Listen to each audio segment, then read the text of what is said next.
It's Friday night, and we are here live for another Friday night pint. Talk all things West Ham. We're going to be talking about the Fernandes to Man United stories. Apparently, West Ham are demanding £80 million. They want to make double their money on Fernandes. So we're talking about that. Is he worth it? Can we get that? We're talking about Jared Bowen. There is a chance he can stay. There's certain things that have to happen for him to stay, but there is a good chance that he could potentially stay. Director of football is said to be imminent at the club, and we're going to be talking about some other stuff. I've got a little bit of a Nuno thing, a story to see if it's true, to get off my chest. Big Dave's joining us today. Welcome, Big Dave. Good to have you back on, mate. Thank you. Cheers. Good to be back. Yeah. So. Honestly, I'm still. Me and Nicky was up in Bournemouth. We could tell you why when it all comes out. We had the journey from hell yesterday getting home. It was like 5 hours. Was it 5 hours? Yeah, I reckon it was 6 by the time I got home. But it was just everywhere you went, there was just fucking more and more traffic. Yeah, mate, Terrible. I'm still knackered. So, but yeah, look, we'll get into the big stuff. I see this right, and I was just like, really. So it's been reported that Nuno faces his first battle of the summer as he attempts to convince the club to sign Adama Traore. There is reluctance behind the scenes to sanction what would likely be a significant wage package. Nuno wants him, but it won't be easy because he'll want PL wages. Now, Nuno Espirito Santo's absolute obsession with signing flipping Adama Traore and not playing him, it baffles me. He wanted him at Nottingham Forest so bad to the point where he fell out with the director of football and the owner because he couldn't get him. Desperate to get him at West Ham, he got him, and then he rarely played him. And now, after that, you'd think, all right, well, listen, we'll save the money. No point fucking signing him. He's going to sign on a free, but yeah, he's on big wages. But why is he so obsessed with a guy when you think there were games there that he barely give him a look in? Like, Nuno is a madman. And he's got more power this summer, I think, and the transfers. The director of football's imminent, but he's got a big say. I do not get the man. If it's true, look, so take everything with a grain of salt. It's from Claret Hugh, so But I wouldn't be surprised, to be honest, with his obsession with him. That's mental from Nuno, if true. It does seem a bit crazy that you've risked so much stuff for a man that you didn't use in the end. It just seems, his obsession with some people is just baffling, to be honest. And the way he dismisses others is, it's weird, to be fair. Right. I don't think you can go a 46 game league season with someone like Adama Traore on Premier League wages when we've seen nothing from him to suggest that he's going to contribute any goals or assists. We've seen nothing from him that suggests he's going to pay back his wages. I don't understand. I can't see where this obsession Nuno's got. What Nuno's seeing that the rest of us in games aren't. I think he would listen. There was games we saw that was good, but like you said, to be on over £100,000 a week, there's no way he's £100,000 a week player. He'd be good in the Championship, but like I said, he's never, with his level of fitness, he got some injury towards the end of the season in training or whatever, and we didn't see him for the rest of the season after that. After Nuno hadn't been playing him anyway, we hadn't seen him since Leeds, and then he was available. He was on benches, never come on, and then he got injured, I think, before the Arsenal game, and we just never see him since. So to think, like you said, Dave, we've got a 46 game season, and we're going to have him as what? Being a rotation player on Premier League wages. Nuno's out of his ever-loving mind, if that's true. But didn't his contract run out? We only had him on like a 6-month contract. So whatever he's got to have now, he's got to renegotiate. So we ain't tied to him at Premier League wages or whatever. But he wants Premier League wages. That's the problem. What does he want? Premier League wages, but he's on £100,000 a week. He's on around roughly. Yeah. He's on it at minimum £100,000 a week, I think. So on them wages, that's what I mean. That's what baffles me. And there was the report when not long after we signed him, that Nuno was surprised how big he was, like how built he was, which is that's what he's known for. Baby oil and being fucking ripped and jacked as fuck. That's what he's known for. And for then Nuno to be surprised about it. Now you're going to go, well, I want him to quit the gym and slim down. So he's not the player that you expected or wanted, but you're going to hopefully turn him into that when he's in his 30s. Like, I do like him, but it's one of them things where you think to yourself, like, you know, when you're paying people like that 100 grand a week, like, it's proven that he hasn't got an end product. He's got great quality about him, and he's got like a great fit about him. But you know, if he had an end product, he wouldn't be anywhere near West Ham. You know, he's got some of the qualities that can take him to the top, but you know, the ones that let him down are the reasons why nobody else signed him. It's like it goes to show what a badly run club it is when you're paying people of that standard, that amount of money. Like that's money that you should be paying for people that are, you know, are playing. Tillman's on that sort of making money. a difference. Like, you know, chucking around 100 grand a week for players at that level is, you know, we had Ward-Prowse on that money. We had Kilman on that money. Like Cornet, I think was on like 80,000. Who? Fulkrug. He must have been up there. Yeah, Fulkrug was probably north of that, north of 100 grand a week. Yeah, when you think Cornet about like in the past as well, grand a week. We've had like Yarmolenko. I think Vlasic was meant to be on something close to like 80, 90 grand. Yeah, it goes to show like we pay like a load of crap, like big money. When it comes to wages, our floor is most clubs' ceilings, it seems, like for wages. But the thing is, with Traore, like you say, you have that 100 grand a week, which Nuno wants to give him, right? Or he wants to sign him on. You say you fuck off Traore and you sign a right back, like a young right back, cheap, you know what I mean? A couple mil or whatever. You sign a right back or just loan someone that can sit on the bench. That's what it is. And Bowen, you give whatever you was going to give to Traore as a bonus. You hit this many goals, right, and assists, and we go up. You get that however many million, and you give it to Bowen to stay. That would be a much better resource than keeping Bowen than trying to get Traore and potentially losing Bowen. Do whatever you can to keep Bowen, you know, which we'll talk about. And we'll talk about the 80 mil first because everyone seems to be wanting to talk about it. But I don't. But just on the track, is that with the money? Do you think that'd be better used, like whatever wages, give it to either give Bowen a little bump or give him a bonus or some sort of structure like that, you know, or a loyalty fee? Or the first question is, who else is going to pay Adama Traore 100 grand a week? What clubs are going to be knocking down the doors with Adama Traore saying, so we hold the power in that. No one's going to give him not many money. mugs other than us, is there? Really? Exactly. So let's if he really wants him, let's give him championship wages with a top up, not to 100 grand a week's worth. I'm not saying we should commit £5 million over the next year to Adama Traore, but let's give him a top up on promotion with, like you said, for Bowen, but let's put a goals and assist clause in.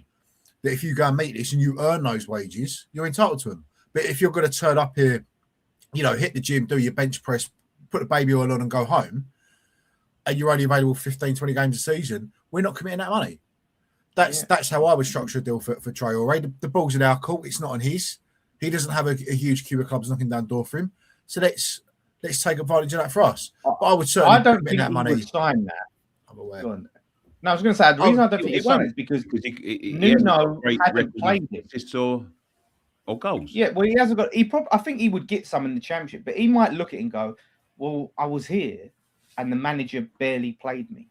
So if my wages that I want to keep are based on obviously playing games, like to get the numbers, he has to play the games and appearances. He could be available. Like that's tied to the manager, so he's going to think this geezer's not going to play me. There's no chance I'm going to hit. If I was him, like I wouldn't sign for Nuno after that. I know he's got a connection, but again, no one's going to pay him the way. But he could probably get more than what we would be able to afford to pay him. It depends what the future looks like with him. Does he see him as a big part of the future? You know, does he want him to sort of like to spearhead that, and who's leaving, and is he going to get game time? Because at the end of the day, he is close to 30. You know, he's been at levels before where people think they can convert him. Is he over 30? Yeah, he's got to be there or thereabouts. But he's got to levels before where people, you know, where he was young enough where people thought they can get the, you know, more out of him. But at this stage of his life, he's not going to be able to learn anything different. So you get what you get, like a good player, but at the end of the day, he's going to start declining. By the time we reach the Premier League again, is he going to be like ready to go and ready to spearhead the attempt? I'm not so sure. Like if it's anywhere near like 100 grand a week or anything like that, I would not pay that for, someone like him, because, the only way is down for him now. We should be looking at young, hungry players that want to get to the Premier League and play for a bigger sort of club and have got a chance to stand there. We shouldn't be looking at people who are going to who are demanding 100 grand a week at the end of their careers. That's why we are where we are. Yeah. Well, look at it. Apparently, I didn't know Timber is on the same wage as Harry Winks at Leicester, which I think says more about our low wages he's probably on at Arsenal versus Harry Winks being on mega money. And Harry Winks probably on a lot of money for a Leicester player right now. But that showed, like, these clubs, obviously they've got a bit of pull where they can say to him, but we just bend over and give any player anything. And that's why we're in the mess we're in. But someone said in the chat, quite rightly, like, really, we need to sort out who we're selling first, because we've got 150 mil to raise. Now, if reports are true that West Ham are demanding £80 million for Fernandes, which has the sort of Man United fans at a meltdown, if we were to get that, that would be a heavy whack out of that 150 mil for one player. The question is, can we get that? Is he worth that? Should we drop the asking price? What do you guys? I'll chip in after you. I'll let you guys go, and then I've got thoughts. Well, the interest is there, and I don't think you should. People. I've seen loads of Man United fans today like moaning about the price and saying, "Oh, you can't demand that as a Championship club." At the end of the day, if there's interest there and he's shown that he's at that level, you can demand what you want. Real Madrid won him, apparently. What's that? Real Madrid are now sniffing round, apparently. Yeah, you got like Real Madrid, Arsenal, PSG, Man United, and a few other clubs. Like, at the end of the day, you pay what he's worth, and he's shown he's worth it. And there's there's people willing to come in and buy him. So why would you drop the price? I see people like saying, we can't demand more than 40 million for him. We'd be losing money for a player that's, When was that a rule? If you're a Championship club, you're capped at 40 million for sales. Like, was that a rule? I must have missed that. No, that's what the big clubs fans think. They think once you go down, you just have to give your players to them.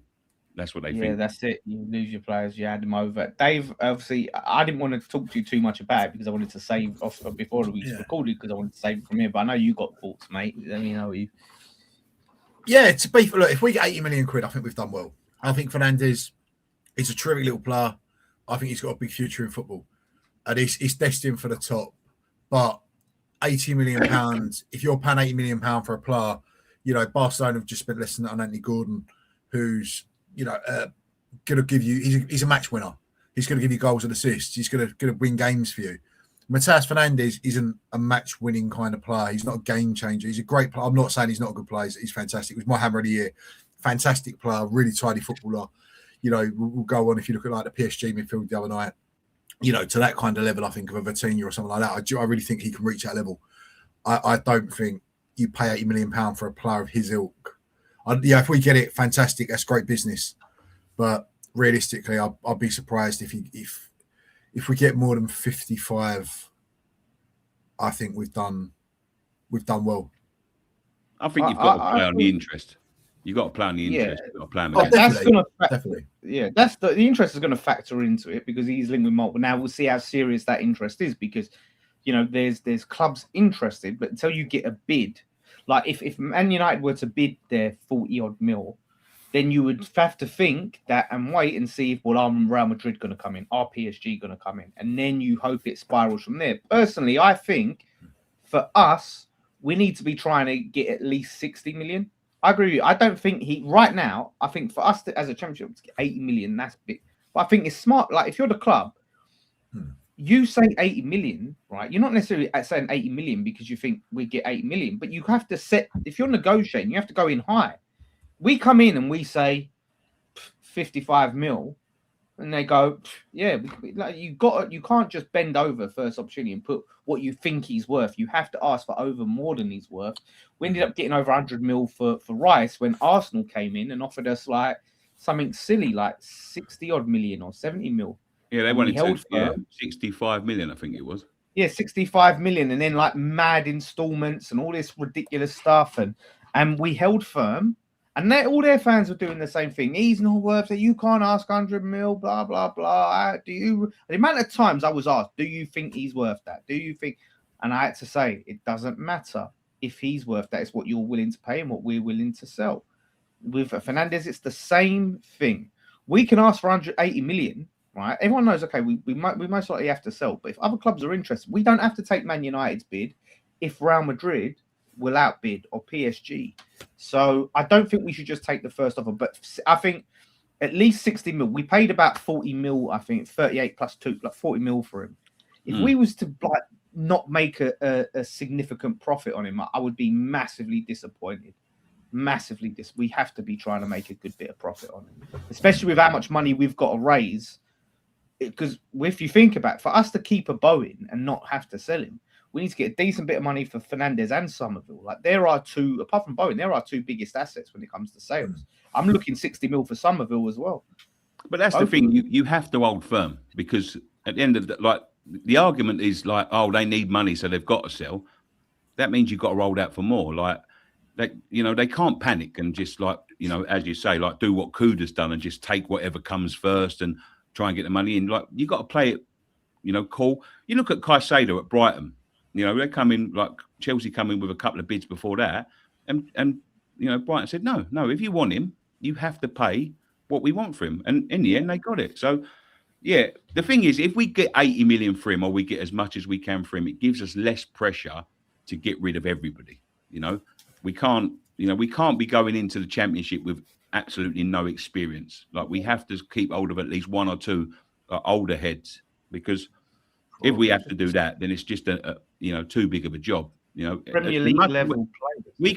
If we can raise that 150 million by selling him for 80, let's say Diop for 20 and Somerville for 40.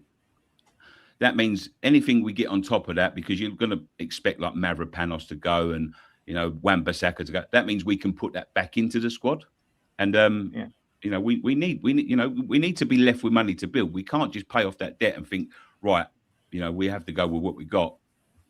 You can't do that. But the more money you raise from these players, the more likely you are to be able to sort of like offer more of an incentive for the others to stay and sort of build again. Because at the end of the day, if you have to sell everyone just to raise that money and you're left with nothing, we're going to be another Leicester. We'd be fucked. Well, yeah. I mean, it's. Do you know what? Let me respond to this fucking comment. Like the 60 million is going to you. Who gives a shit, Baldy? I'll tell you why I give a shit. Well, there's two things here. It's not coming out of your pocket. So who gives a shit, Man United fans? You're not paying it. You're not fucking asking to stump up 80 million. And the second thing, it affects my club, because the less money we get for players, as Nicky just demonstrated, the less money we're going to have to strengthen the squad and try and get back up. So it massively affects it. It affects me as much as it affects you getting the player. It affects me losing how much we get the player for the player. So that's how my club is run. But if it's not coming out of my pocket, if it's not going into my pocket, it's not coming out of your pocket. So shut the fuck up.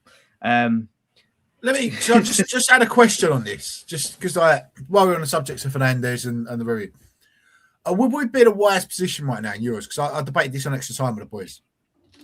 To start looking at the loan market. So, say for example, I'll pick it out because it's an easy one. But Arsenal have been linked with Fernandes as well. Yeah, if we say we'll loan him to you, but we'll sell him to you, but as part of the deal, we want Max Dowman on loan for a year.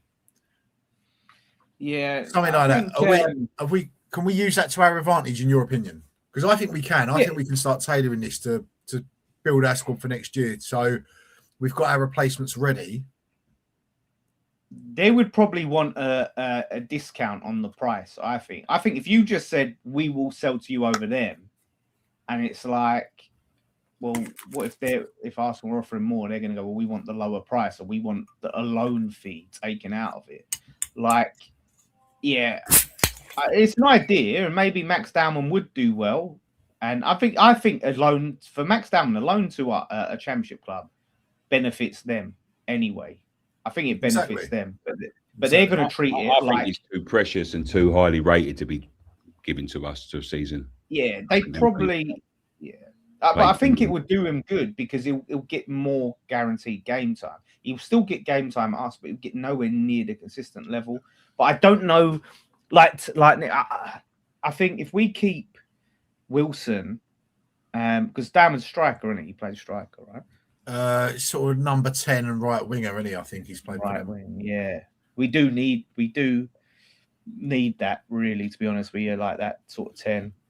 Shout out to all our 10-month members. I need to do that fucking 1 year membership badge. I need to do that because it's coming up soon. We've lost Nick again. Yeah, fuck's sake.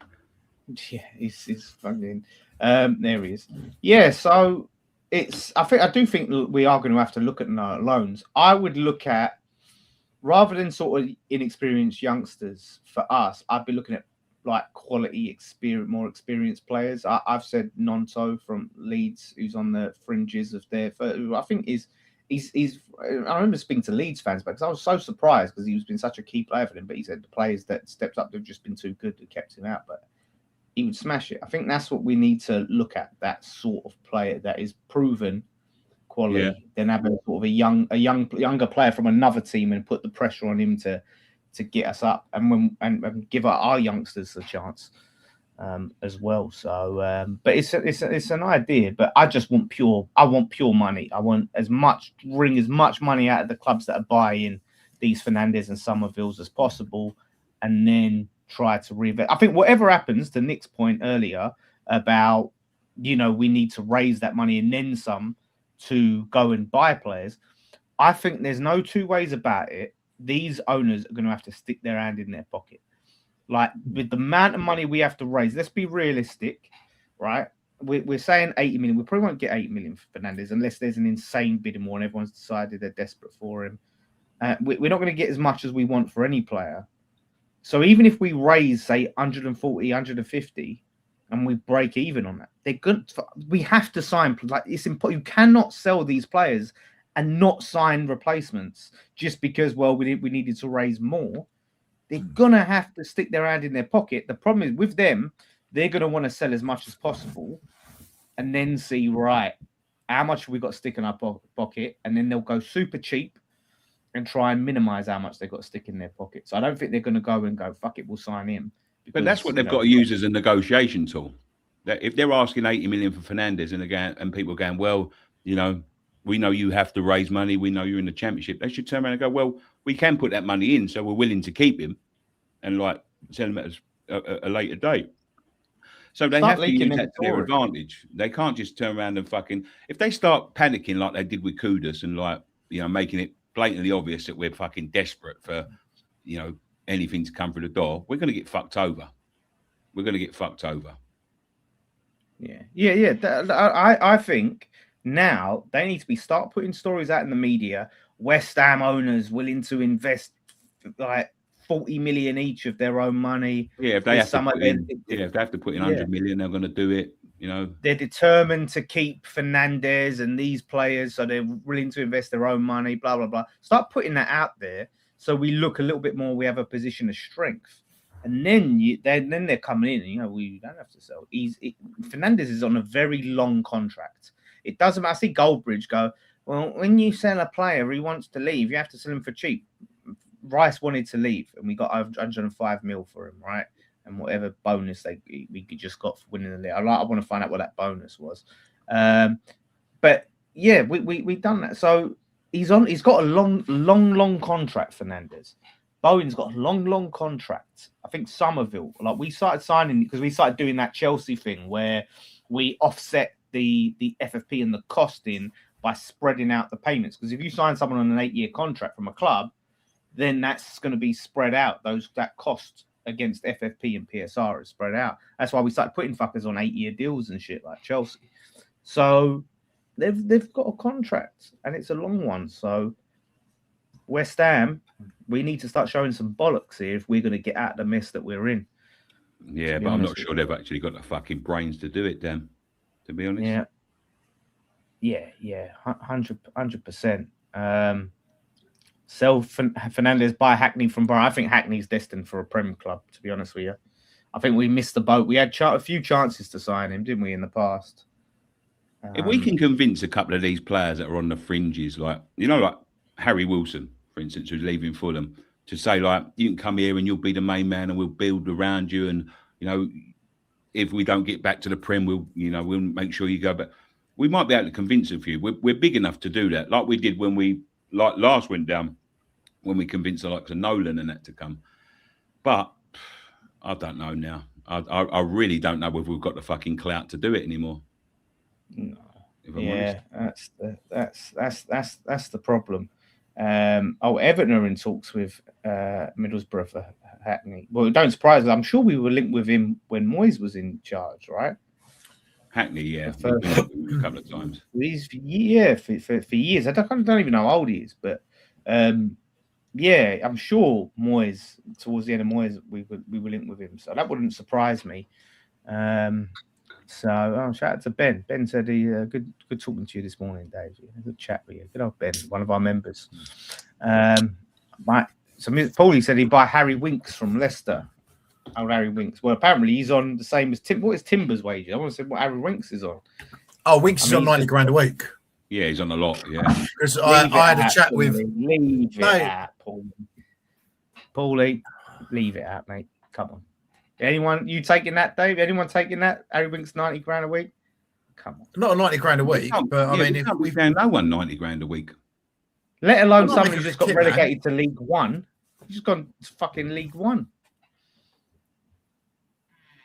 Madness. You saying Harry yes, Winks, 90 grand a week for Harry Winks. That's why fucking football's in trouble. Because people like him are earning 90 fucking grand a week. 90 grand, and you can't even fucking turn up for Leicester to stop them getting stealing a living. What's that a year? That's 183. £4.5 million. £4.5 million pounds a year for Harry fucking Winks. Mate, Spurs rejects. Like, no way. Yeah. No chance. But yeah, a lot of this ties in, right, is to Bowen. Now, someone asked her in the chat about Winks will be on 45 grand a week if he stays at League One. Yeah, but if we sign him, he'll probably be wanting 90 grand a week, and he can fuck right off. But Bowen, reports coming out with Bowen. Someone asked earlier about the relegation clause. Does everyone take 50%? Apparently, Bowen, when he signed his new deal, did not have a relegation clause in his contract. So if he stays, unless he was to sign a new contract, he will be on his full wages, right? So he'll be on the full shebang. So with Bowen, I think they are waiting to see if we can pay his wages and we're not asking him to take a cut, there's more of a chance of him staying, basically. I think the club are waiting to see. If he's the only one we had to keep on full wages to keep him, I would do that. Yeah. Yeah, it's worth it. I said, don't fucking give Traore 100 grand a week. Just pay Bowen his wages and offer him a little bonus on top. That's surely a better use of, because Bowen will absolutely smash it. Oh, so I would try and keep him, Tatty, Souček just for leadership, and if we can keep Mavropanos, but I don't think we'll be able to. But that would be my spine. With them four, I would be very confident that we'd win enough games to get, to win that league. Yeah, I think Souček will be our Kevin Nolan. I really think if he stays, he can be for us what Kevin Nolan was last time we were down there. I was a bit disappointed with the message he put out today, though, and it doesn't seem like he's really I don't know, really keen to stay. Like, I thought he'd been a bit more. A bit more open to stay. It was Bowen's given us more fucking faith that he will stay from what he's saying. I listen to Bowen, who's more going to be more wanted by big Champions League clubs, and I'm like, he might stay. You listen to Souček, you're like, sounds like he might be fucking leaving. Yeah, that sounded like he's thinking, fuck this, I'm gonna fuck off when I get back. It was I was a bit disappointed with that. I thought Souček would have been a bit more, Yeah. It was like, get the World Cup out the way. We'll see. It's like, I think that's just a guy that just wants to focus on the World Cup. To be fair, I think this is his first World Cup, and is he still captain? Is he captain of the Czech Republic? So you can understand it from a national perspective. He's probably just trying to defer it until. I'll give you the benefit of the doubt a little bit on that. I think that's genuinely. I'll take that at face value, and just that's him. Sometimes it gets lost in translation. So like. it doesn't always come across the way it does, but I don't know who the source was, but Yeah, I was a little bit taken back by that because I thought, Souček would at least, consider it. But yeah, I mean, he'll probably consider it. It depends how much he'll push to leave. I think we know at least one Premier League club will be in for him, and that's Everton, right? Everton are going to be in for him. They're in for Wan-Bissaka apparently, and they can fucking have do you it. think he'd fit in Everton, though, the way they play now? Well, it's Moyes, isn't it? Moyes would definitely find. Yeah, I know Moyes likes that sort of player. But I mean, the way they play. I don't think he's like suited to their style of play. What do you mean? It's a Moyes. What is their style of play?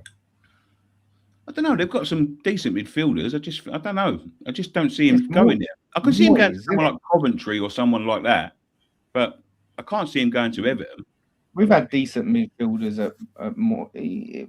Moyes has been linked with. Moyes wants him, but it's a Moyes style of play, and he's a proven player under Moyes. Like Moyes, he's proven in a Moyes system. He's banged goals for Moyes. Moyes loves him. He knows he's a good lad. Yeah, I think that tall sort of like attacking midfield, like Fellaini and all that. I know yeah, but they've had them. We've had them though, haven't we? We've had them. We had Payet and shit. Like just because we had Payet, don't mean Souček's not a West Ham player. They've just got Moyes. He's just going to suit Moyes' style. He's playing how he played at West Ham. And that's why a lot of the Everton fans are complaining. They're not fucking sitting there and going, "Oh, the football's brilliant. We've got fucking class midfielders and we're playing." They're going, "This is shit ball." But that all depends if the Everton board want him to start transitioning into that, because once they're stuck with that, they're stuck with it. Yeah. If the Everton fans ain't happy already, imagine if he starts to fucking make it even worse, like he did here. Well, yeah, but that's the problem. He tried to transition into that at West Ham, and it didn't work. It was just, it was worse. It was even more boring when he tried to play more possession style. It was more boring. So I can't see it like if they need a new manager. They can't just go. It worked for us when we asked Big Sam to do it. I don't know how the fuck it works. Like play attacking football or you're gone. All right then. And he played the best football I've fucking ever seen at West Ham for fucking 5 months. But he had a bit of that at Bolton, didn't he? He went like really, really like defensive, and then he started getting people in like fucking Jul Kayev and like a Kocher and guys like that. Like he had a bit of balance about him. Yeah. But Moyes, so yeah, we Souček, back to that. Right. If we can keep a Bowen, like I said, whatever we do, you pay him them wages. Souček has got to be, I think, on 70 odd grand, or it might even be 90. He's up to that. So he might have a relegation clause. I think he's got 1 year left on his deal, wouldn't he, Souček? Yeah, I think yeah.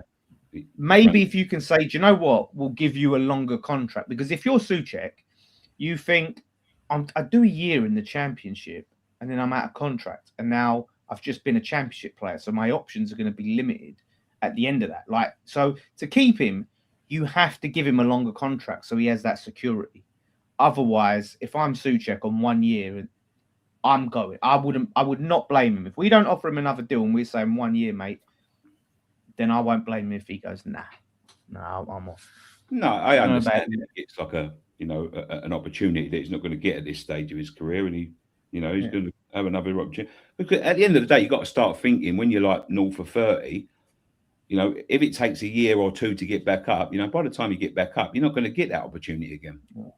So but I think it's more on what I'm saying. What you think, Nick, about the length for contract? We've seen it before. A lot of players, like you said, when you're north of 30, your contracts matter, like how long you get, because you have that security. Because you might sign, you've got a 1 year deal, anything can happen in between. Your value could go down, you could get an injury, and that's your career done. So having that 3 years on your contract, you go, yeah, but I've stayed because I've got 3 years here. Yeah, you got. He might come out the other side. Yeah, he'll be out of contract in a year, and then he's not going to get the wages that we've paid him for anywhere, and he's going to fucking have to try. Listen, I'd go all out to keep him. When you say all out, what do you mean? Well, I just pay him a lot of money. I wouldn't fucking go over the top and pay him any more or fucking give him any guarantees. But you need people like that about. You need to turn around and say, we need you to get us back up. This club needs you, and you're going to become a hero here, and you've got a long term, past your career. You'll always be linked to the club. Don't just go because you've got one opportunity to go, like, with someone that's going to chuck you away in 2 years, like, you're going to be, well loved around this club, and you're always going to have, a lot of people sort of like idolizing you. Like, if you go now, you might not get that. You might not get that opportunity. Yeah. Yeah, no, I said that. Yeah, go on, but Dave, go on. Yeah, I was just saying, I agree. He's got an opportunity to really kind of cement a legacy that he's not going to get if he leaves the club. And to go back to it, I don't think he gets into Everton's team. I think if you look at their midfield last year, Dewsbury Hall produced good attacking returns. They had Grealish and Jai out wide. And Jai, I think he's thinking to move away, though. I think he'll go in Jai. I think. If he goes, I mean, they'll look for a wide player to replace him. If anything, Bowen, they'll go more for Bowen to replace him. They will Suchek. Bowen. Like, is there any point if you're? But I know Moyes' connection. Is there any point leaving West Ham to go Everton? And it is a step up because they're in the Premier League, we're in the Championship, right? But like, you can get bigger.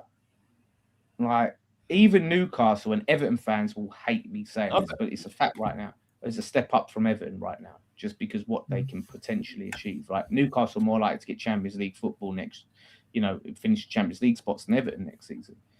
So even that. But that's what I'm saying. Like, why risk, the future? For going to Everton, you're not guaranteed that you're going to play. They could look down the line and, it might not work for you, or you might get a little injury. Like Ward-Prowse did at Nottingham Forest. Found himself sent off after the first game, never played for him again. He ain't barely played any football since. Like, if I was him, it would be, I think, beneficial in the long term, because he's already loved as it is. Like, he's already a bit of a cult hero here as it is, and people love him. So if you turn around and went, I'll try and get West Ham back up, and I'll stay and do whatever I can and do my best to get you back, I think it would be cemented in history. Like, and as I said, like, after he's finished, if he finishes up here, he'll always have a fucking job. Like, people will remember him fondly. Going to Everton now and, like, putting out the message that if he goes to Everton now, people might think, oh, that was a bit of a prick turn by Suchek.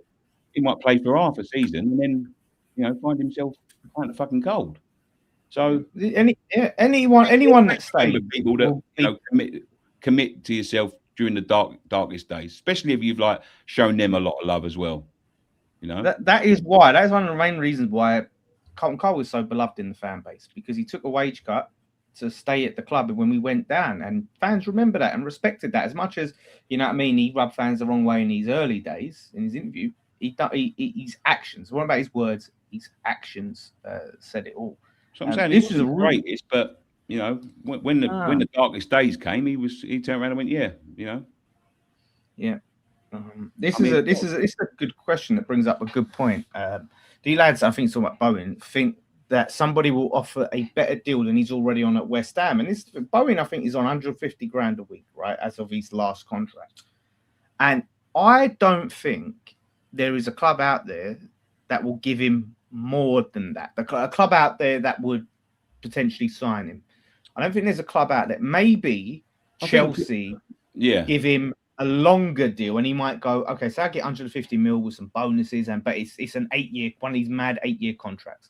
And he might go, fucking hell, I'm nearly 30, 8-year deal, I'd take it. But in terms of, like, if we can say to Bowen, you keep your 150 grand a week, stay at West Ham, it makes it a little bit less tempting. He goes, well, fuck, I've got to move up to Liverpool and I'm going to still get 150 grand a week. It's not going to massively change my lifestyle to anything. I think Chelsea would be, the best suited for him, because he doesn't have to move. He can still play Premier League football. They're pretty, highly regarded as at least challenging for Europe.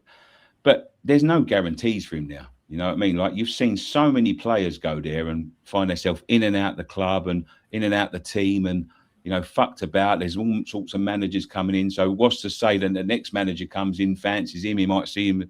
Like, it could be one of them moves that just, fall flat on its arse. Like, it seems like attractive and you think, yeah, I'm playing for a decent side club. But, you never know what's going to happen there. They're not exactly fucking setting the world alight as it is. And I think even though he had a bit of a poorer season than he normally did now, he could pretty much coasts at in the Championship, and like people wouldn't really notice. If he went to Chelsea and his legs have gone and he isn't, he's in a sharp decline, I think that would be exposed. And I think his career would be, cut off, really quick. And yeah, the thing is, he's got a guarantee he can stay here. As I said, same as Souček, really. Guarantee he can stay here. Guarantee the fans will love him. Guarantee that he can get away with, having a few poor games. Go to somewhere like Chelsea, they're not going to fucking give you the time of day, and like they'll chuck you out, and you'll be left out in the cold quicker than anything, because you never know the fucking, like, they've just had Rossini for what, 10 games? You know what I mean? Like people like Nacho there, who like a manager want, and now nobody really fucking rates him anymore. People like Sancho. It's just a bit of I think it's too much of a risk at his age. Yeah, the pressure's high. So if he flopped 2-3 years ago and he was still in the England squad, I'd say, maybe he would back himself. But I don't know whether, I don't know whether they're not even in Europe like Chelsea. Right. I know they're a big club, but it's not a very attractive club to go to. It's just too much uncertainty. I got to read this This was a story put out, and it's so funny. But it's a football agent. I had to check the account. I'm just checking it to see if it's a parody account, and it look like this is a real bloke, John Harriet, who apparently is a real football agent, and he's not a fucking parody, right? But this is what he said. This is hilarious. Everton are preparing a bid of £30 million for Jared Bowen from West Ham. Jared has privately told the club he will not demean himself to the Championship next season. And this is the bit that kills me. And he has received the go-ahead from Danny Dyer to make the move to remain in the Premier League. All right, don't worry. The amount of people that cite him as a reason why he would stay or leave, and what he'd have to do to sort of like to upset is fucking crazy. Like, at the end of the day, he's his fucking father-in-law. That's it. I don't know who the fuck they think Danny Dyer is. He's given the go-ahead from Danny Dyer, like, I don't know if I can leave. I have to say at West Ham, listen, Sam, yeah, you go up to Everton, you go with Moyes, you can leave, got my blessing. Oh, fuck it. All right, let's make it like it's some sort of like East London mafia boss. 30 million pound as well, and he don't want to. Could you imagine Bowen going, I don't want to demean myself to playing for a Championship club, sell me for 30 million. And this is the problem, man. Anyone could have a Twitter account and a blue check mark and call themselves a football agent and just talk absolute shit. Like, mate, that's got to be one of the funniest things. It's the people that claim to have the inner know of these private conversations. Who the fuck's where were they when they was having these private conversations? Yeah. Who told him he said he didn't want to do? Who told him that did Bowen go in and go, listen, guys, I've got the go ahead from Danny Dyer, so I want to leave. Danny Dyer says I can go. So, he says I can go. So Danny Dyer says, all right, take that 30 million bit offer from Everton, guys. But it's just fucking hell bad. Top draw. So yeah, listen, fingers crossed. This is the problem with West Ham. We're in a massive state of fucking limbo. We're in limbo at the moment because we have to wait and see who's leaving and selling players before we can bring anyone in. We don't have a lot of people in their roles, right? And they're saying the director of football is imminent. I don't know who this director of football is going to be. Nuno apparently is going to have a lot of power. We know he's fallen out with director of football in his previous job.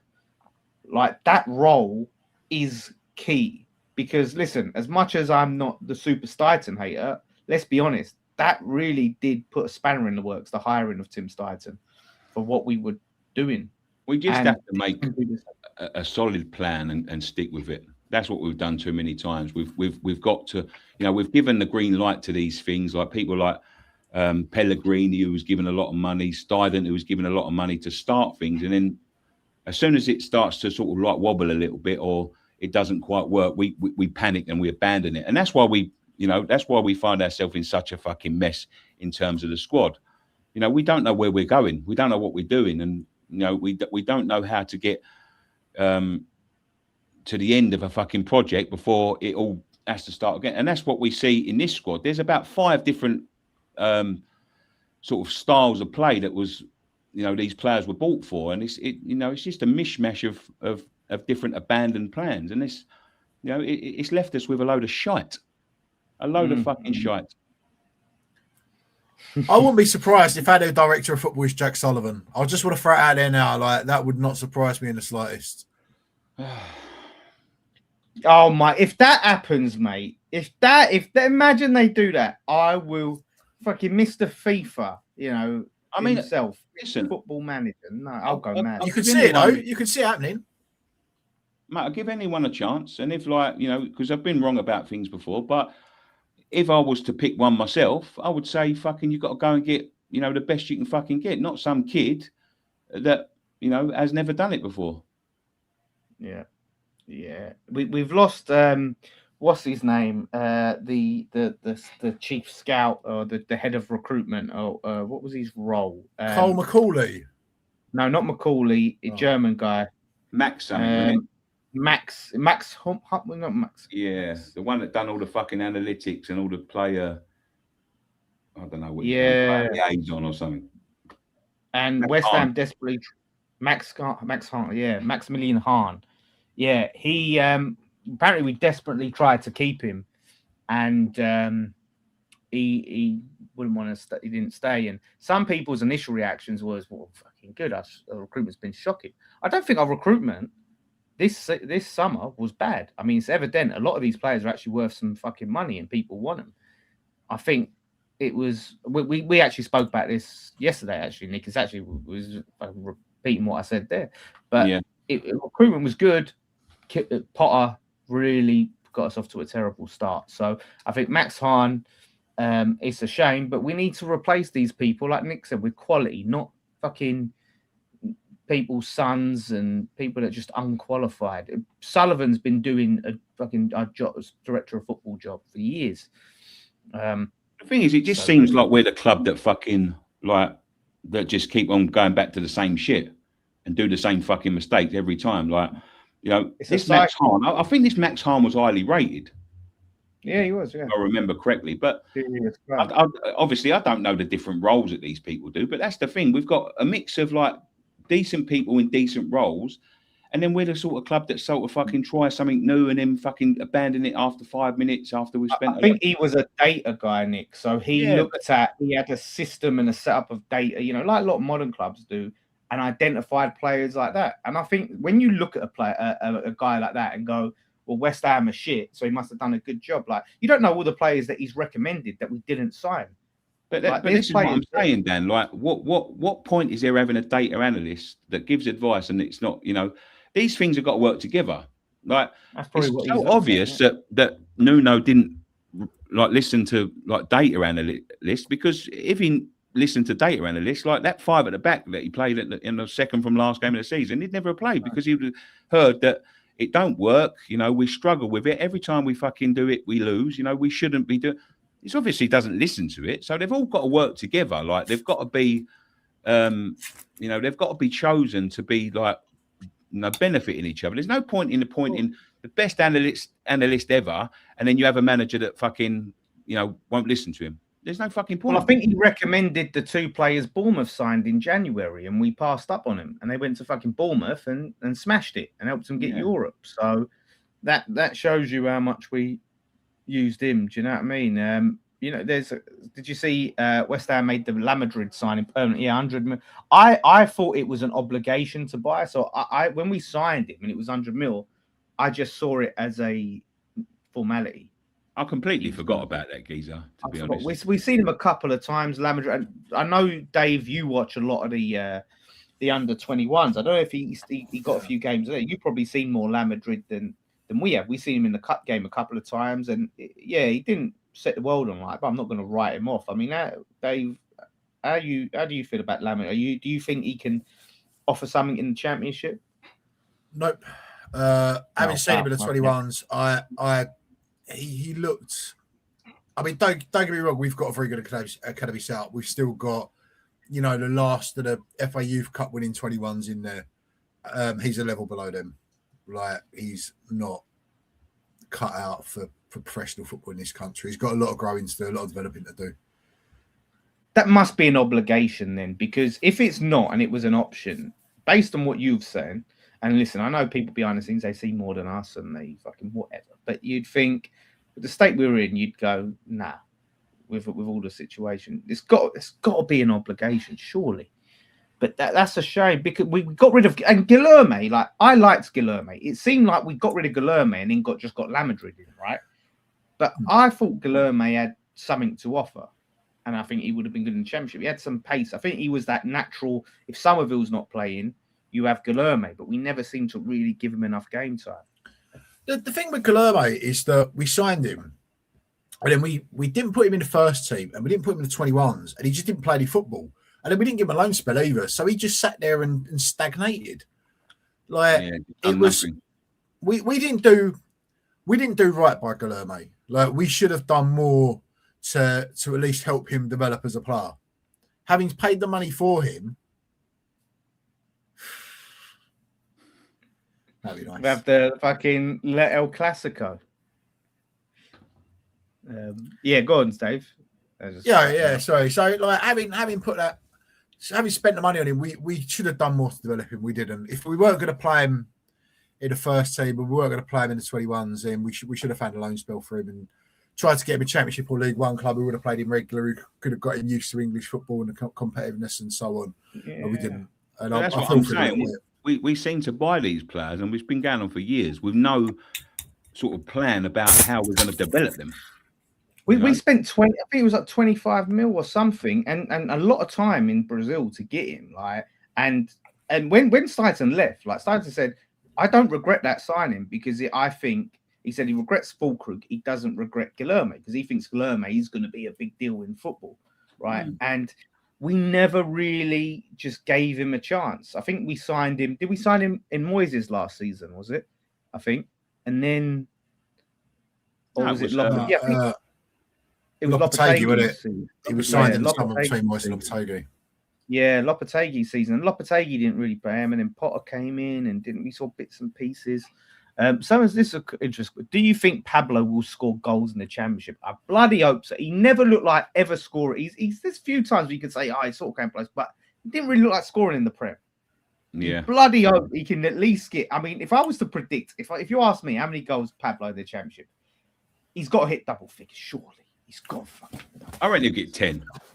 Okay. 25. What for 25? Pablo? 25! I'm telling you, once he breaks that duck, they're gonna fly. Oh, come on! I'm sorry. I thought I'd had a few too many of these days. Fuck me, how many you had? 25 goals for Pablo. Yeah, I'm going with it. Cole got 25 in the Championship, did he? But I think he's a hard-working player. Once he gets up the mark, once he gets a little bit of confidence and he starts a little run, I think he's gonna come good for us. I think it depends on good. If Bowen, Tatty, and him stay, I reckon he could get that many. But I don't think that many. But he get like late teens. But 25 is a stretch, especially if them three go. Fucking hell! I tell you what, Dave. Right, mark this down because I tell you what, if he does, if he even got near it, I wouldn't even begrudge it. If he got 23, I'd go, we didn't do it right. If he gets near that date, then you are going to look like a very clever man. 25 touches, says Wyatt. I heard a rumor, right? I don't know how true this is, that Wrexham turned him down for £1 million. Wow. £1 million. And then West Ham are like, $1 million? Listen, we'll pay you over 20 mil. Like, he was that signing, because didn't the club we signed him for bought him for like 800 grand or 900 grand, something ridiculous. Yeah, they did, yeah. And they just we signed him like a year later. He done all right in Portugal, but like, is it the same as fucking the Championship? The Championship's tough, man. We just overpay. Like, surely, even if you think like Pablo weren't a bad, and listen, I'm not saying Pablo's a disaster, because Pablo did stuff off the ball that helped the team and allowed us to play in a certain way when we was on that run. He was a part of it. He was in the 11 when we went on that good run, so he gets some credit. But like, surely we could have fucking negotiated that down cheaper. Surely we just fucking bent ourselves over for him and went, how much? We panicked. Yeah, panic sign. It's like, shit, we need a couple of strikers. It nearly come off. And I thought, in the end, by the time we got to the end of the season, I thought Tatty was I thought it was a solid signing. I thought it was well worth the money. 25 for the next 25 seasons. That would be something, mate. Like, because I just wanted him to score one goal. I said, mate, just give us. I thought like he's going to score the goal that keeps us up, and it will all be worth it. So I know that 30,000 season tickets sold already, apparently now. But this was put out by Sean Whetstone, which gives it a massive, massive asterisk, a massive grain of salt. Because I know Nicky's renewed already. Dave, have you renewed? Of course, yep. So that is okay. 2 confirmed out. So next it's what 28,998. Are you trying to confirm all 30,000, Dan? Yeah, right. Everyone's saying there. We'll count them. But that sounds. The thing is, renewed. Ask the chat. Yeah, let us know if you've renewed. Right. Yeah. If you're someone that's renewed, or you're not renewed yet, but you're gonna renew. Yeah. I was always a last minute Larry anyway. Right. When I had my season ticket, I would fucking go at the last minute. Now, I know they dropped the prices, but that seems a lot. Rich renew. Okay.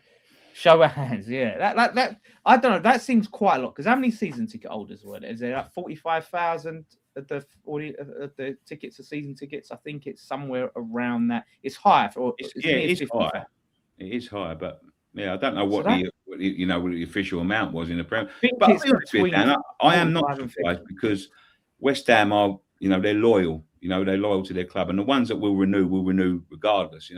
I am actually looking forward to a season in the Championship. I really am. Yeah, but the difference is, right, and it's not like I would say, because look, in the Championship, and I had some fucking Chelsea fans, and I went to your games, it was half empty in the Championship. No, it fucking wasn't at Upton Park. It was not half empty. Like, a lot of people stayed. This is a different kettle of fish, right? Because look, we've had fans, when we was in the Premier League, including myself, season on season, walking away. I think it's probably nearly around 40,000 fans gave up their season tickets from Upton Park. I think last January, not January just gone, the January before, the number came out, it was like 32,000 or something. And then you had obviously the following season, there was another big load. So you're probably getting at least the capacity of Upton Park walked away from London Stadium. Now, and just not enjoyed it, so many people. So now I'm believing there's going to be another cut-off point. And people aren't going to go, well, I wouldn't have renewed if we stayed up, but now I'm going to renew if we're going to go down. I imagine we're going to hemorrhage some. And even still, the people that are going to renew, surely not all of them. I know some people that don't fucking just renew like that because everyone moans about how early our flipping deadline is. Yeah, I think I would believe that 30,000 people have bought them if it went on to like general sale. I don't believe 30,000 people have renewed. There were so many people around me that never went, that always sold their tickets on, that supported other clubs. But I cannot, for the life of me, think that there's 30,000 people renewed. If they'd have told me there's 30,000 sold, and we're coming towards the end, I would have believed them. But again, he's just talking shit. He tries to, spin Sullivan's yarn and make it look better than it is. He's a fucking clown, the geezer. Like he talks bullshit. Yeah. You got to imagine, right? We're going to lose, not all, but a lot of the Arsenal fans, the Man United fans. Like we will lose them. We will lose them. That's what I mean. So because they won't be able to sell the tickets on. Yeah. So those fans, right?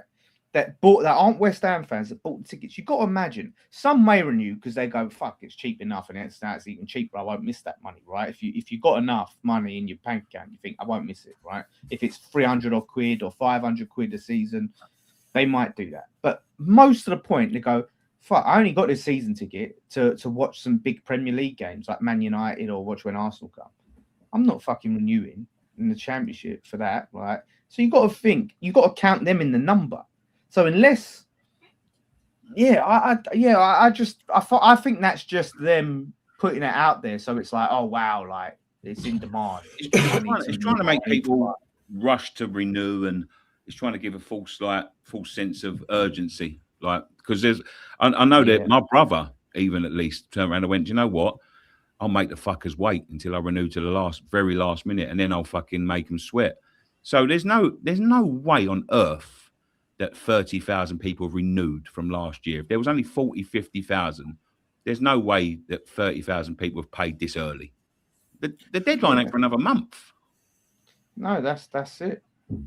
They did do the free bonus priority points, didn't they? For renewing by there is Monday. no way so 30,000 people have signed up to get free. I don't think it's 30,000 to be honest, but No. a couple of things.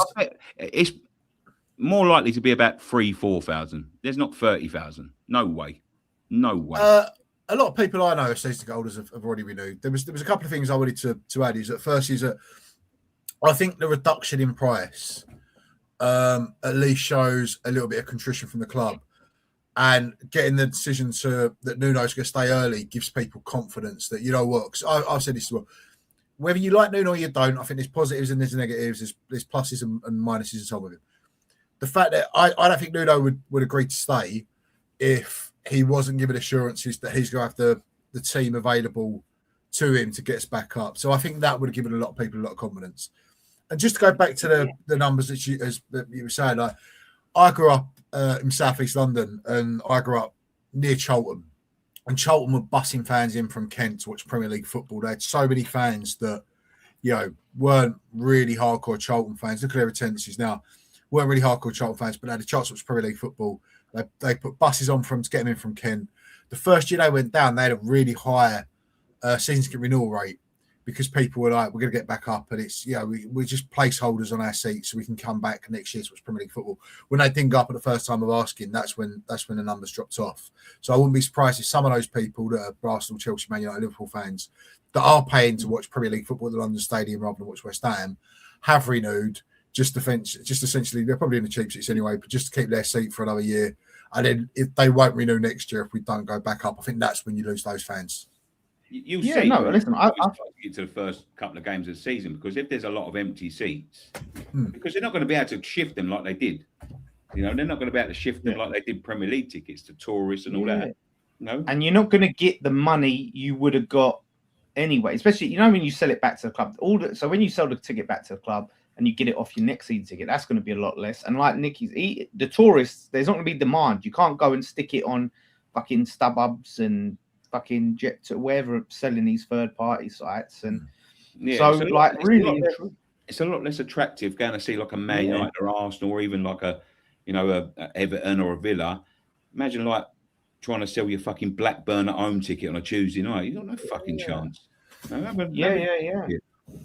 Wait till Wrexham will come though.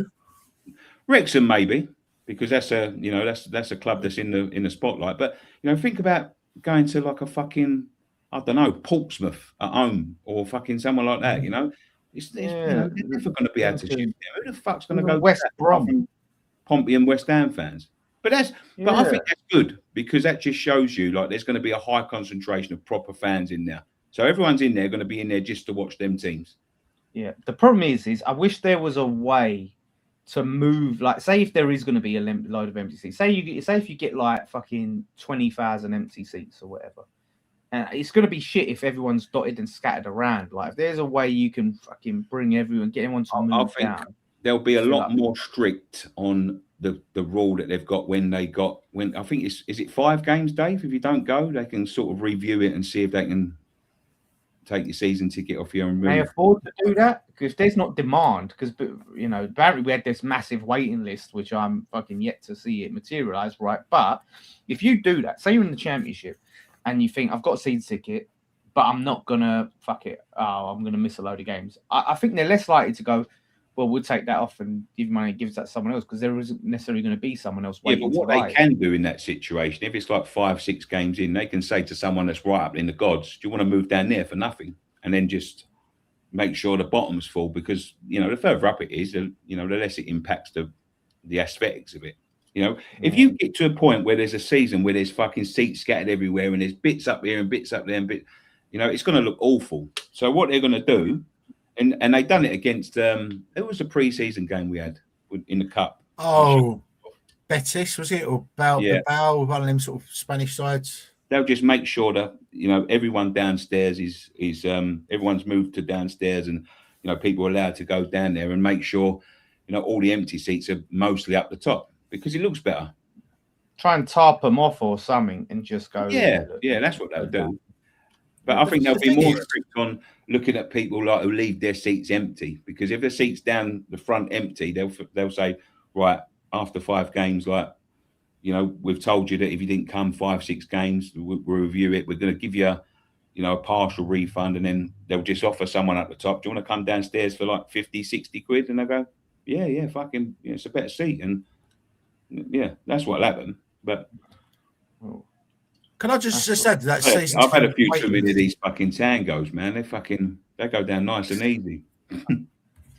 Just on the season ticket waiting list thing, yeah. It just, because I renewed and I didn't realise I got this, so I renewed my season ticket on, you know, whatever, before the Monday, and I can buy 2 extra season tickets for friends or family, and I get that priority before the waiting list. And I think personally, I think that's a disgrace. I think that's a disgrace. Yeah, that's the same shit, Dave. Just to throw in there, Dave, and I'll hand back to you. That is the same shit that got us in the mess when we moved to Upton Park, because when you could move to Upton Park and you had a season to go up to Park, they said bring friends and family and you can get them a ticket. Sorry, Dave, but that's the same shit, and they still haven't learned from it. Yeah, I remember that, because then you had the overspill, and then the people that you would normally sit in band 3 or whatever would be in the upper tier. They were suddenly in the lower tier. And you ended up with a load of Arsenal and Man United fans. Yeah, and they would sit down. Pay at the office as an Arsenal fan. Yeah. I know so many people like that. That's a fucking joke, to be honest. Imagine having so many people like that. Imagine having to wait that amount of time, and it's just about to be your time, and then all of a sudden they say, no, we can't because there's a different, you know, someone's bringing their mate or someone's, you know, offered it to them. And people had to pay to be on that waiting list as well. That weren't a free waiting list. People paid. Exactly. So they've paid their tenner for that. They should get, if you've paid a tenner, you should have priority over. Like, I shouldn't be allowed to bring friends or family over you who've paid your tenner and said, I want to be there, you know.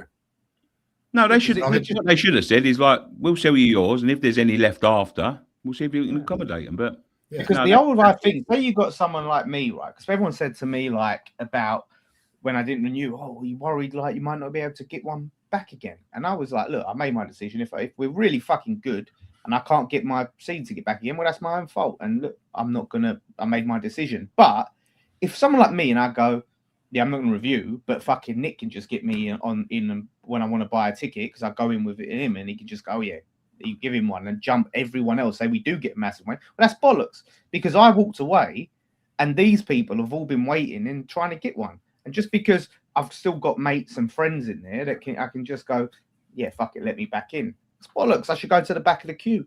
That's how it should be. You don't renew. Sorry, back of the queue. You know, it's poor. No incentive that. I didn't even know that, Dave. They were still doing that bollocks. Yeah, no, it was in the email when I didn't know they were doing it, but I just got it for as a perk when I renewed. They always do that sort of shit. They always do it. They'll never learn. Never ever learn. They panic. Exactly. That's what it is. They panic and they think to themselves. They try and create a sense of urgency. So be like yeah. Like everyone's been waiting, but you can jump in front of them if you're mate to, and yeah, they think it's going to create some sort of fucking hype, but you know, and it seems to happen when they need it to fucking happen, you know. Like I said, it's the same thing that caused the move to be such a disaster, among other things, but it's one of the things that really made a mess of things when we moved in and had stuff all over the place. They should have just said, and I think someone suggested, one of TalkSport was saying it, like they should have basically just, and it's common sense, move everyone together, because you have the same people. You're like, if I moved, like, and you had the people up to Park, you got to know in that, and imagine moving and you're still all together with the same people you've watched football with for years, and you know, all them Chicken Run lot are together, and all the Bobby Moore Lower are still together, and then the Trevor Brooking Lowers, they try to keep it as much the same, but just add more people. Then all the people that come in would have adapted to the culture of the stands they were in. So if you was in with the Chicken Run people and you're a new fucking person coming in, you'd have had to fucking adapt to that atmosphere. You weren't going to be one of these, I'm just going to sit down and fucking you're sitting with the Chicken Run section or the Bobby Moore Lower section or Trevor Brooking Lower section. You have to stand and sing, you know, and then you got the families with the... That's how they keep it the same and then just add. But they was like, no, fucking you get a ticket and you get a ticket. And there was like 20 of us in that thing with the Ray Winston video choosing our seats. with the fake fucking view of the London Stadium where it all looks really close and brilliant. That fake fucking graphic.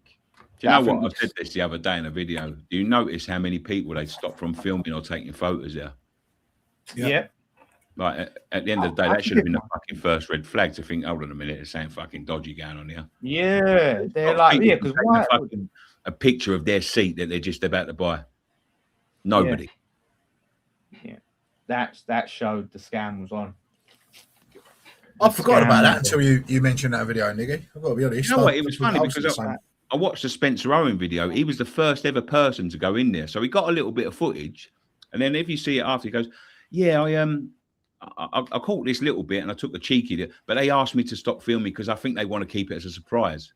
I was like, no, they knew it. Oh, it's a surprise. It was a fucking surprise, all right, wasn't it? It was a surprise.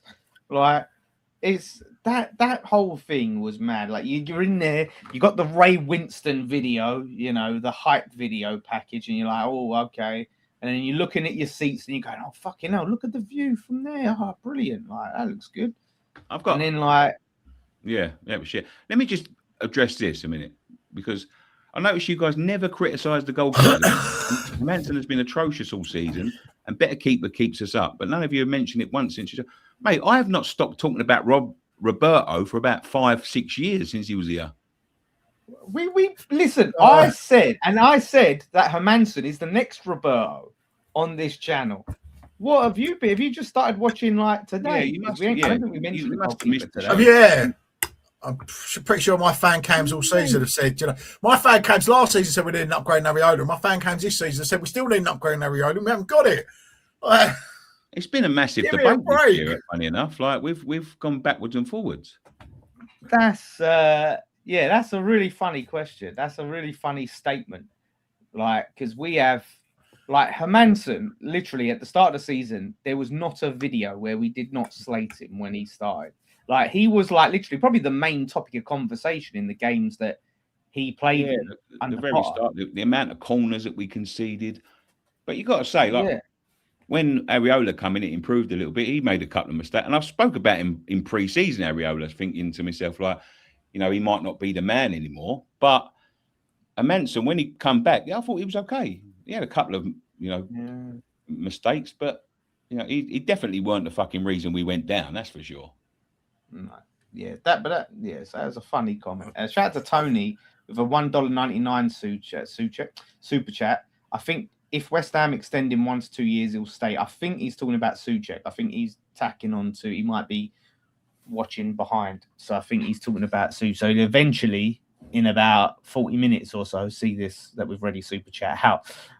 So thank you, Tony. But yeah, I agree. I think that will give him a lot of security and comfort. So listen, I think that's gone through everything, lads. I've got to go and get another one of these capture cards. This one's like boiling hot. Keeps on cutting out. Yeah, as Nicky's thing is gone. Yeah, brilliant. Well, thank you so much, everyone, for joining us. We've had a lot to talk about.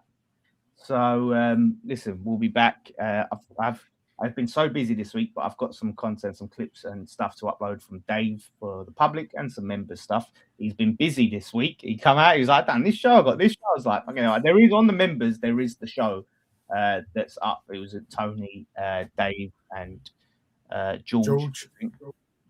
But I'm looking to put a clip out of that for the public. It was a good conversation talking about who's to blame, and I think there's some other stuff to look out for, and we're going to obviously be super busy. We've had a little bit, like I said, a lot on this week, but we'll be bang on it. So and please, if you are here and you haven't yet, please go and check out Local Nicky. That's my new channel. All the support has been brilliant so far, but I've got a little bit of stick from the people asking me why I was supporting Arsenal. It's my job. I get caught up in the moment. Yeah. Of course, I'm a West Ham fan. People accuse me of not being a West Ham fan. I haven't been following this shite for 10 years, and I'm not a West Ham fan. That's for sure. But yeah, one club. But for everyone who's gone over there and shown the love, thank you very much. And don't forget OK jerseys, because by the time we come back next week, we might have to alter the times a little bit because it will be the World Cup would have started. So yeah, we'll try and figure. Yeah. Do join up to that. So listen, thank you all for watching. One thing left to say. Come on, you Irons. Come on, you Irons.